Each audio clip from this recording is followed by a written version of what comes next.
Okay, so till now we have seen various functions, right? We started with how to create a NumPy array. Then we saw that we can create a shortcut. Then we saw that how you can create multi-dimension array. Then we saw that how you can check the dimension of your NumPy array. Then we saw that how you can look at the what is the type of elements present inside that NumPy array, followed by how to look at the type of your variable. You can create continuous number of elements. You can also see that the performance of NumPy array is going to work far better in comparison to your normal list. And we have seen with this example that how basically we have seen in fact two examples, and we have seen that there is a good difference coming on the same machine even when we are working on small data set. Then we saw that how you can even get your NumPy arranged in like odd values starting from any specific number. So we have seen all that. Then we saw that various type of random functions, like you can create random values from 0 to 1 and then programmatically change some portion to get some meaningful result to it. Now what I'm going to do, I'm gonna create a variable a. In fact, let me first create it and then I will explain you what this function linspace is gonna do for me. So I want the value from 1 to 50, but I want it to be equally distributed into 100 parts. Okay, means between 1 to 50, I basically when I say 100 parts division, so maybe I would say 1, then 1.49 or 1.5 comma 2, or maybe 1.98 comma 2.48 and so on, right, like this. So what I'm saying is that between 1 to 50, split the data equally into 100 parts and return me. Let's see this output. So if I look at the value a, you can see here that I am getting 1, then 1.49, then 1.98, then 2.48 and so on. So it have equally divided into 100 parts. So you can see that the value is still ranging from 1 to 50, but there are 100 values equally spaced coming up in my output. That is what I have done. Now let's say you created this a, but you want to see that that how much is the memory being used by this particular element in terms of bytes. Okay, so there is a function for it called as item size, and this using this you will be able to look at that it have taken up 8 bytes of yours. Now similar to this, let's say if I have a NumPy arrange, and if I let's say am printing the value from 0 to 17, right? Now if you look at the shape of it, the shape of it is quite simple, right? So if you execute this, you can see that 18 comma is going to be our output. Let's see, I want to change this shape. I want to make it maybe something which makes sense. Okay, can I do it? Yes, I can do it. Maybe I want to make it 3D shape, 2 comma 3 comma 3. So basically 2 into 3 into 3 is going to be what, 18. That's what I have to provide. If you give any wrong part, you will get an error. So reshape, and I want to make it 2 comma 3 comma 3. Now if I execute this, you can see that it have created a 3D kind of array for me, and this is going to be what, there are two values like this, 1 2, and within that there is a 3 cross 3 matrix, 3 cross 3. You can see that this is a 3 cross 3 matrix and this is a 3 cross 3 matrix, right? So this is a 3D array which is in front of us by using reshape. If you want to in fact check it, you can save it to a variable b, okay, and say b dot shape. So you can see here that it is going to return you 2 comma 3 comma 3. So you can always change that, but make sure that you should follow the exact dimension what it's supposed to come, otherwise you will get an error. Okay, now sometime it do happen that I'm not really bothered about. So let's say numpy dot arrange, I have the value 18 to it. Now I am passing the value reshape, but after 2 comma 3 I don't know what is the number I need to keep, or I don't want to do that calculation. I can simply put -1, it will automatically do the calculation for me. Okay, so that is also you can always put, it will automatically adjust your dimensions accordingly. Now this is about creating your NumPy array, playing with a lot of functions with it, but what about if I want to access some element from it? For example, I have a NumPy array, so I'm gonna take a NumPy array which have 2 comma 4 comma 6 comma 8 comma 10 comma 12 comma 14 comma 16 right? So this is basically my input data. Now you can see your value of A, this is gonna be like this. Now if I want to, let's say, bring out this value 2 from it, the first element, I can say A of 0. So this is gonna return me 2. If I would have put, so you can see that this is just being used just like a normal array, right? Now if I want to print out, let's say 6, so this is sitting at 0, 1, 2, second element. So let's do it, means third element, but index start from 0. So that's the reason it's gonna return you 6. Now, how about if you want to return 6, 10 and 14? Now, the elements, they are present where? A, comma, if you say 2, 4 and 6, because these values are being present here, it will throw you an error. Why? You can see that. It will throw you an error. Too many indexes for array. Why? Because you have not bundled it like a list. So when you're passing it, you need to pass it as a bundled list. So I need to pass one more. And you can see here, now I'm getting 6 and 14. So keep this in mind. This is a very generic mistake I have seen a lot of beginners do especially. So kind of try to avoid it. Now, what if I want to print out the value of A from second index 6, but after that all the elements. So I can say value of A, okay, A, and I want to start from row index 6, colon, and I want all the elements. So I will leave it as it is, okay, blank.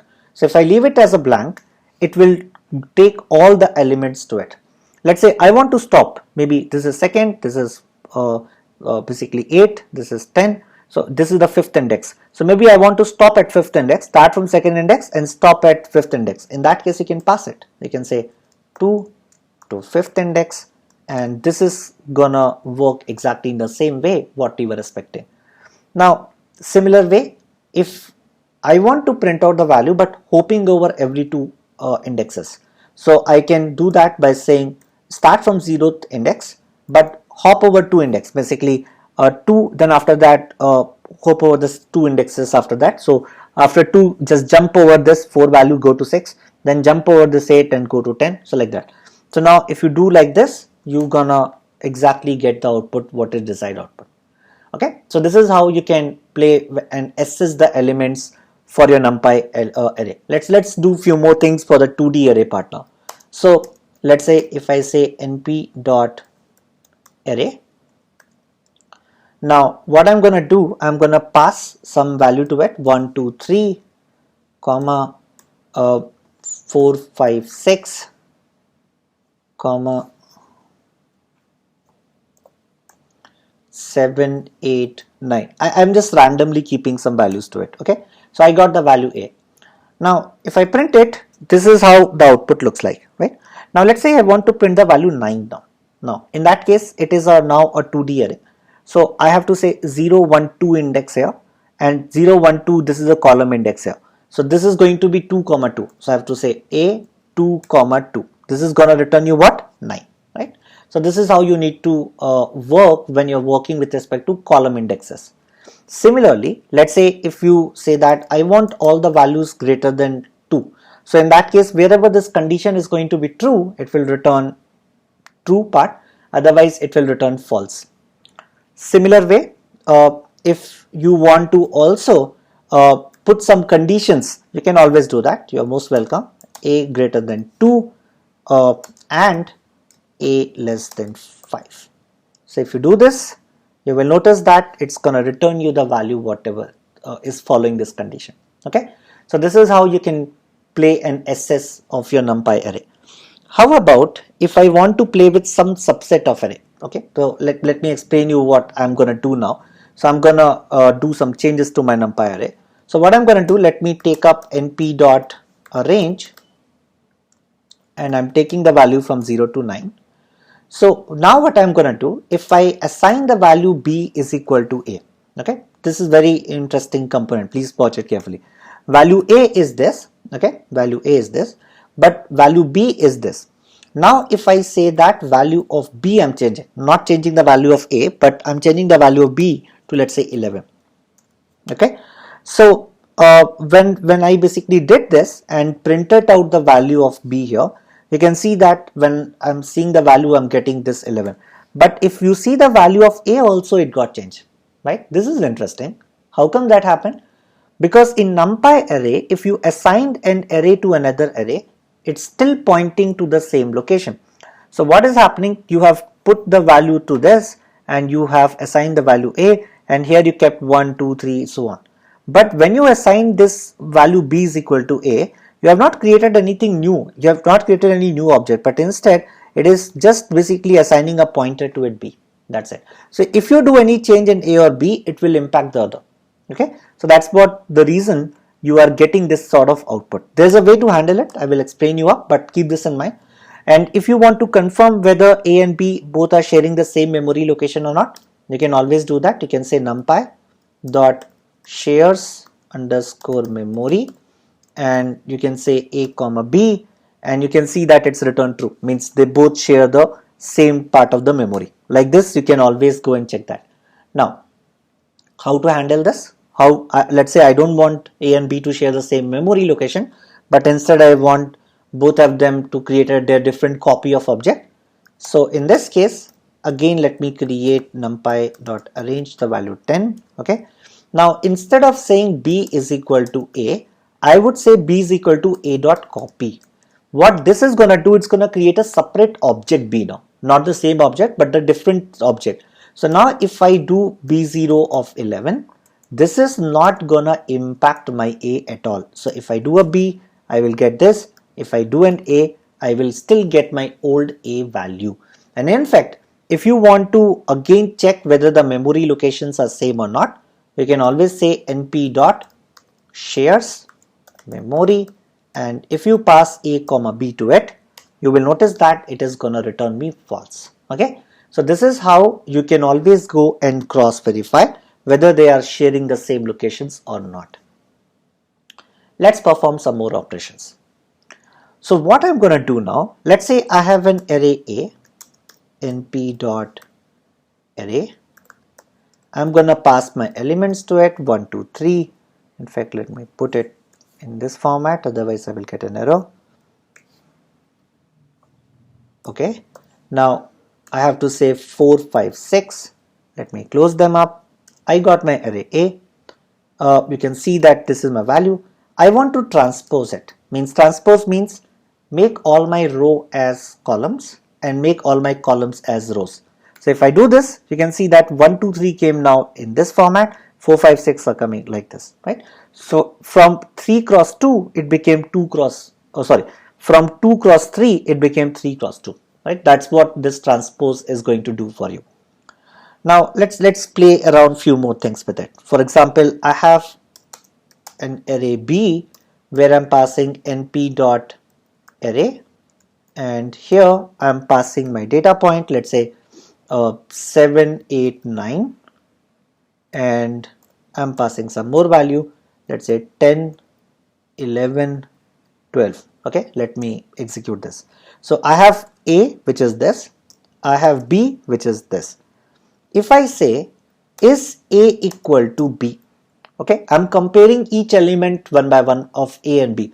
It's going to return me what? False, right? Because definitely 1 is not equivalent to 7, 2 is not equivalent to 8, and so on, right? This is one important thing. You can perform all these Boolean operations quite easily in this case.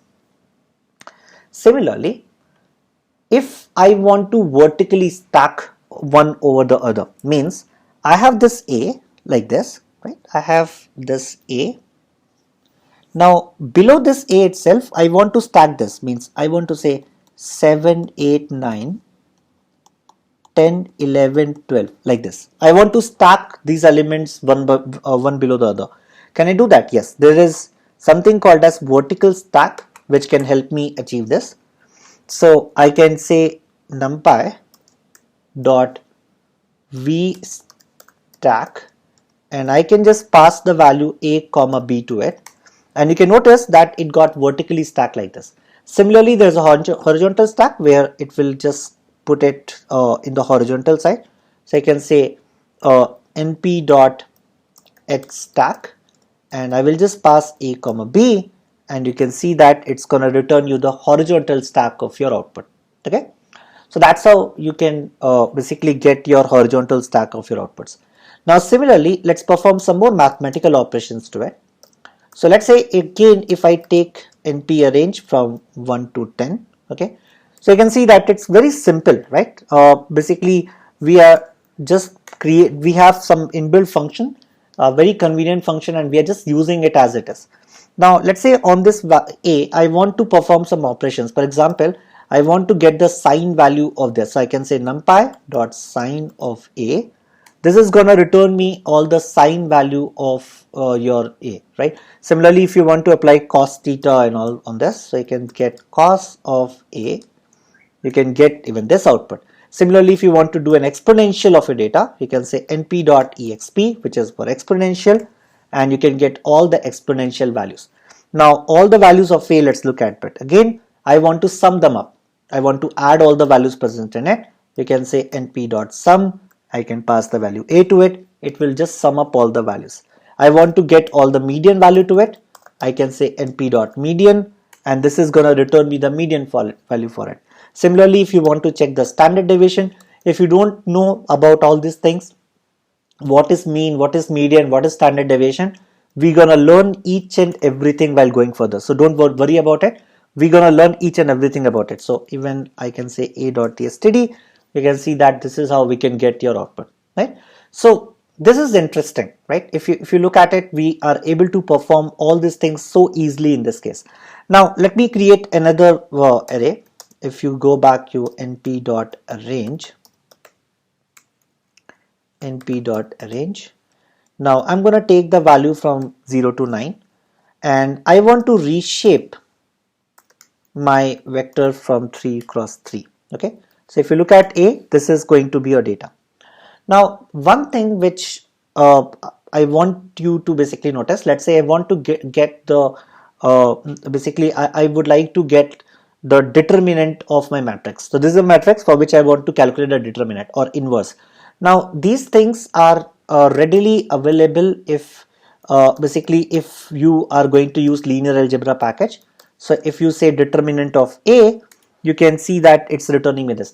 Now if you don't know what is determinant, what is basically inverse of matrix and so on, feel free to please follow the algebra section, and there I have explained in detail what is all this. So right now just understand that how to, we are going to calculate all this with my numpy package, but later you're going to understand each and everything in depth, that what are these things. Right now I just want to show you the convenience of using this so that you get a fair idea that how this works and how numpy is making your life very easy, that you need not do anything and it automatically take care of most of the stuff. Let's quickly calculate the inverse. Similarly, I will use this linear algebra package. I'm going to pass my inverse function, pass a to it, and we will get this output. I want to get all the eigen values for it. Again, very simple. I can say numpy dot linear algebra dot eigen vectors and so on. So you can get all the eigen values for it. So this is the way you can perform all these things. Now let's say you have a b vector which is nothing but the transpose of array A. Now what you want to do, so you can see that this is a b now and this is your A. Now let's say you want to do a dot product of them. Again, if you don't know what is dot product, again this will be taught in depth into linear algebra part. So np dot a comma b, and you will notice that this is gonna do this multiplication and we get the dot product for both of them. Okay, now similarly you can also even change your data types. You can define your data types in your array. I have already explained you once, but this will make more sense now. So let's say if I say a is equal to np dot array, I'm passing the value 1 1 0. Okay, but now I'm telling it that I want to pass it as true and false and not as 1 0. So I will say d type is equal to bool. Okay, so this is now gonna treat it 1 as true and 0 as false. Now similarly I can say b is equal to np dot array, and I can pass here again the same part 1 0 1, and I'm saying that I want this value to be treated like a boolean. So I can just say d type is equal to bool and it will take care of it. Now after that I want to apply or operation, and operation and so on. I can always do it. I can say numpy dot logical underscore or a comma b, and this is gonna return me all true false output based on whether one value is true, then it will always return true. Similarly, I can perform the AND operation. So I can say np dot logical underscore AND A comma B, and you can see that I'm gonna do or an AND operation on it. Similarly, if I say A is equal to A, see, this is gonna return me true, true, true. But let's say I want to see that whether all the values are true. So I can just add here np dot all. Okay, so right now it was a very small boolean vector, so it was not making much sense. But imagine if it's a huge, then it will make sense for you to always go back and compare all this data set. Let's perform some more. Okay, so let me create our basically an numpy array again, numpy array, and I'm gonna pass now 1 comma 2 3 comma 4, and let's execute it. This is my A now. Now if I say A dot sum, this is gonna return me that how many values are there. But if look at this I've basically said 1 plus 2 plus 3 plus 4. I don't want that. Maybe I want a little different output. I want to say 1 plus 3 and 2 plus 4, means this column wise addition like this, right? So I want to add like this. So in that case, you have to say A dot sum axis is equal to 0. Okay, now you can see that I'm getting an appropriate output. If you change it to 1, let's say A dot sum axis is equal to 1, you will notice that then it will start doing 1 plus 2, 3 plus 4 like this. So you can see that 1 plus 2 is 3, 3 plus 4 is 7, and that's how we are getting this output. So even you can change up these values and can always look at this output. Similarly, you can say A dot max. It is going to tell you the maximum element of it. But let's say you are interested in the index at which the maximum value is there. You can say argmax. If you do an argmax, this is going to tell you that at what index the value is for. If you want to confirm it, you can see it here, right? So it's at index 3, 0, 1, 2, 3, right? So this is sitting at index 3. So that's how you can always go and do this. Now, if you check up the shape of this A dot shape, you will basically get this output. But what I'm going to do now is, let's say I'm going to take up another array, okay, so that we can use that particular array for this particular format. So what I'm going to do, I'm going to say A is equal to np dot, range. I'm going to take the value from 0 to 9. Okay, so let's say this is my 0 to 9. Now what I'm going to do, I'm going to say A dot shape. You can see that it's returning me 10 comma this, right? So, or I could have in fact taken it from 1 to 10 so that I can easily convert it to 3 cross 3 if I want to. Okay, so let's do this. Now if I have this, what I want to do is, you can see that it's returning me 9 comma nothing, right? So if I want to add this new dimension to it, I want to make it to 2D from 1D. There is a trick for doing that, which is going to be very important while you are going to work on your machine learning algorithms. So you are saying that all the rows, and you are just saying np dot new axis. If you do this, this is going to add automatically one more dimension. And if you check the shape now, you will see it like it will give you 9 comma 1. Okay. Similarly, if you want to do the sorting of your array, you can say that np dot sort, give the value a to it, and it's just going to sort the output. Okay. So this is the way you can play around with your NumPy. There are so many things, but what I have done is I have very briefly and quickly just explained you all this NumPy part, but we are not yet done with NumPy. While solving different problems, for example, even when I will go to linear algebra, you will notice that I will keep on using this NumPy and showing you that see how we can implement these things. So at lot many places, I'm going to keep on bringing this NumPy, and where you're going to learn NumPy along with the context. So there are few more things with it, as I said, but we will learn all of those things whenever the relevant information will come. But for now, this is just to give you a fair enough idea that how NumPy works and how powerful is this NumPy in comparison to your Python normal list.